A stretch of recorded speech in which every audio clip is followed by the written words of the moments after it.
I'm Jim Hatfield and this is ign-news. Destiny arrived last week to mixed reception.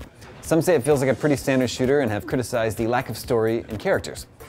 But according to executive producer Patrick O'Kelly, the multiplayer sci-fi shooter becomes an entirely different experience once a player reaches the level cap of 20 and can begin to experience the in-game missions and objectives.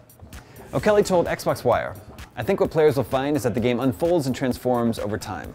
In the first hour, it might feel like a familiar shooter. Then, players will start to see other players in the world. They will undertake cooperative and competitive activities without really worrying about it. Or they might keep on a solo journey but partake in public events. Eventually, they'll go to the tower and learn some of the mechanics to improve their character. They'll make decisions about character customization and ability customization." O'Kelly claims that Destiny is an evolving experience, a game that requires some time to sink into. He says those who take the time to do so will be rewarded with a sense of community and progression.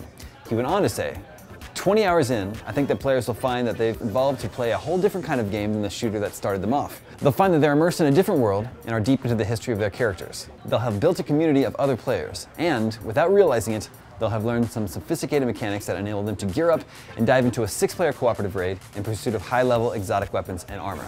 Now, to be fair, O'Kelly is part of the team that made the game, and Xbox Wire is the official Xbox blog run by Microsoft, similar to the PlayStation blog.